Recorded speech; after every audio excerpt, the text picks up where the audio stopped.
آج کی جو آیت مقدسہ میں نے تلاوت کی ہے اس میں اللہ تبارک و تعالی نے قرآن مجید فرقان حمید میں ارشاد فرمایا ان اول بیت وضع للناس للذی ببکۃ مبارکا وہدی للعالمین۔ حج کے ایام ہیں، حج کی فضیلت کے بارے میں ہم چند باتیں پڑھتے ہیں قرآن کی احادیث کی۔ یہودی یہ کہتے تھے مسجد اقصیٰ کے بارے میں، مسجد اقصیٰ پہ جو ہمارا ان سے جھگڑا چل رہا ہے وہ یہی ہے کہ وہ کہتے ہیں کہ ہمارا قبلہ ہے مسجد اقصیٰ، بیت المقدس بھی ہم اسے کہتے ہیں، دونوں اسی کے نام ہیں۔ وہ یہ کہتے تھے کہ اس دنیا میں سب سے جو پہلی مسجد بنی ہے نا، پہلا جو قبلہ بنا ہے وہ ہماری مسجد ہے۔ اللہ تبارک و تعالیٰ نے ان کے جواب میں ارشاد فرمایا ان اول بیت وضع للناس للذی ببکۃ مبارکا وہدی للعالمین۔ اے نبی، قرآن میں اللہ نے آیت نازل فرما دی، اے نبی ان کو بتا دیجئے کہ اس دھرتی پہ، اس دنیا میں، اس کائنات میں، اس زمین پہ اگر اللہ نے سب سے پہلا گھر بنایا ہے تو وہ کعبۃ اللہ ہے، وہ کعبہ شریف اللہ نے بنایا ہے۔ اور یہ ہے کیسا؟ للذی ببکۃ مبارکا وہدی للعالمین، برکت والا ہے، یہ سارے جہانوں کے لیے ہدایت لے کے آیا ہے۔ فیہ آیات بینات مقام ابراہیم ومن دخلہ کان آمنا وللہ علی الناس حج البیت من استطاع الیہ سبیلا۔ حضرت ابو ذر غفاری رضی اللہ تعالیٰ عنہ فرماتے ہیں، بخاری شریف کی حدیث ہے 3366 نمبر پہ، حضرت ابو ذر کہتے ہیں میں نے عرض کی قلت یا رسول اللہ ایو مسجد وضع فی الارض الاول، اے اللہ کے نبی یہ فرمائیے گا کہ اس روئے زمین پہ پہلی مسجد وہ کون سی بنی؟ تاجدار کائنات صلی اللہ علیہ وسلم نے فرمایا المسجد الحرام، یہ کعبہ شریف، یہ مسجد حرام۔ اللہ تبارک و تعالیٰ نے اس دنیا میں، اس کائنات میں سب سے پہلے جو گھر بنایا ہے وہ اپنا گھر یہ کعبۃ اللہ ہے۔ اور پھر حضرت ابو ذر کہتے ہیں میں نے عرض کی قلت ثم ای، اللہ کے نبی اس کے بعد کون سا اللہ کا گھر بنا؟ آقا کریم علیہ السلام نے فرمایا المسجد الاقصیٰ، دوسری مسجد، دوسرا اللہ کا جو گھر بنا ہے اس کائنات میں، اس دنیا میں، وہ مسجد اقصیٰ ہے۔ اور پھر حضرت ابو ذر کہتے ہیں اللہ کے رسول کم کان بینہما، اب یہ بھی بیان فرما دیجئے کہ ان کے درمیان عرصہ کتنا ہے؟ پہلے جو کعبہ شریف بنا، اس کے بعد مسجد اقصیٰ بنی، ان کے درمیان کتنا عرصہ ہے، کتنا فاصلہ ہے؟ اللہ کے نبی صلی اللہ علیہ وسلم نے فرمایا 40 سنہ، اے ابو ذر صرف 40 سال کا فرق ہے کہ پہلے اللہ نے کعبہ شریف کو بنایا، اس کے 40 سال کے بعد جو ہے وہ مسجد اقصیٰ جو ہے وہ بنی، اللہ کا گھر تعمیر ہوا۔ اور حضرت ابو ذر کو اللہ کے نبی صلی اللہ علیہ وسلم نے چونکہ مسجدیں بنی ہیں اللہ کے گھر عبادت کے لیے، کس کے لیے؟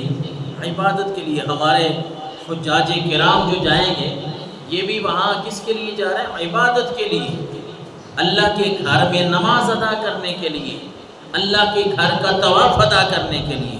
وہاں کس لیے جانا ہے؟ کہ اللہ کے جو احکامات ہیں، رب نے جو ہمیں حکم دے رکھا ہے کہ مینا جانا ہے، مزدلفہ جانا ہے، عرفات جانا ہے، مقصد کیا ہے؟ عبادت کرنا، اللہ کو راضی کرنا، اللہ کے حکم کے مطابق چلنا، اصل مقصد یہی ہے۔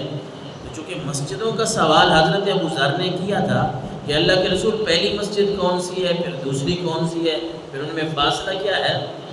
تاجدار رسالت صلی اللہ علیہ وسلم آپ حکیم ہیں نا، حکمت والی باتیں آپ فرماتے ہیں، آپ سمجھ جاتے ہیں کہ اب یہاں بات، بلکہ آپ کی باتیں جو ہیں وہ جوامع الکلم ہیں، جوامع الکلم، یعنی باتیں آپ صلی اللہ علیہ وسلم کی تھوڑی ہوتی ہیں لیکن ان کے معنی، ان کے مفہوم وہ دریا اور سمندر کی طرح ہوتے ہیں۔ آپ صلی اللہ علیہ وسلم تھوڑا بولتے تھے لیکن آپ علیہ السلام کی ایک ایک بات کو زندگی کے، دنیا کے کسی کونے میں آپ فٹ کرنا چاہیں گے، حضور کی بات ہر جگہ پہ فٹ آئے گی۔ یہ آقا کریم علیہ السلام کی خصوصیت ہے۔ تو آپ نے حضرت ابوذر کو پھر ایک نصیحت کی، کیونکہ مسجدوں کی بات تھی، مسجدوں میں ہم آتے ہیں نماز پڑھنے کے لیے، تو حضور نے فرمایا ثم اینما ادرکت الصلاۃ، ادرکت کا بعد الصلاۃ بعد فصلی فإن الفضل فیہ۔ اے ابوذر، آپ نے مسجد کے بارے میں تو پوچھ لیا، بات ٹھیک ہے، لیکن میں آپ کو یہ آخر میں وصیت کرتا ہوں کہ نماز کا جہاں بھی وقت آ جائے وہاں نماز ادا کر لیا کرو، کیونکہ افضلیت نماز میں ہے، کیونکہ اصل مقصد ہے اللہ کے گھر میں آنے کا نماز ادا کرنا۔ تو جہاں بھی نماز کا وقت آ جائے نماز کو تم پالو، اس کے بعد وہاں نماز ادا کرو۔ اور حضرت ابن عباس رضی اللہ تعالیٰ عنہ فرماتے ہیں، رسول اللہ صلی اللہ علیہ وسلم نے فرمایا، بخاری شریف کی حدیث ہے، یہ بھی 1587 نمبر کی، قال رسول اللہ صلی اللہ علیہ وسلم یوم فتح مکہ ان هذا البلد حرم اللہ لا يعضد شوق ولا ينفر صید۔ آقا کریم علیہ السلام نے فتح مکہ جب ہوا، مکہ مکرمہ جب مسلمانوں نے فتح کیا تو آپ نے اعلان فرمایا، آپ نے فرمایا ان هذا البلد، لوگوں یہ وہ شہر ہے، یہ کوئی عام شہر نہیں، حرمت والا شہر ہے، یہ عزت والا شہر ہے، یہ مکہ مکرمہ۔ ان هذا البلد حرمہ اللہ، اس کو اللہ نے حرمت والا بنا دیا ہے، عزت والا بنا دیا ہے، اس کے کانٹے بھی نہ کاٹے جائیں، کانٹے ان کو بھی نہیں کاٹنا، اور اس کے شکار کو بھی ہانکنا نہیں ہے، شکار کہیں نظر آ جائے اس کو بھی تکلیف نہیں دینی۔ جس طرح حجاج کرام جاتے ہیں جو یہ باتیں سیکھتے ہیں، بھائی مکھی کو بھی نہیں مارنا، جوں تک نہیں مارنی، کوئی کیڑی، کوئی چیز، کوئی گھاس پھوس جو ہے اس کو ہم نے اکھیڑنا نہیں ہے، کیوں؟ یہ جگہ حرمت والی ہے، عزت والی ہے۔ اللہ نے وہاں یہ بھی گوارا نہیں کیا کہ یہاں کوئی مکھی یا مچھر کو مار دے، انسانوں کو تکلیف دینا وہ تو دور کی بات ہے۔ اللہ اکبر۔ اور پھر فرمایا وَلَا يَلْتَقِطُ لُقْطَتَهُ إِلَّا مَنْ عَرَّفَهَا۔ حضور علیہ السلام نے حجاج کرام کی یہ بھی تربیت فرمائی کہ وہاں کوئی گری پڑی چیز اگر ملی ہے، اگر آپ اس کے مالک کو پہچانتے نہیں ہیں تو پھر اس کو بھی نہیں اٹھانا، وہ بھی رہنے دیں، خود مالک تک چلی جائے گی، کوئی اس کا سبب بن جائے گا، لیکن تم نے وہ نہیں اٹھانی۔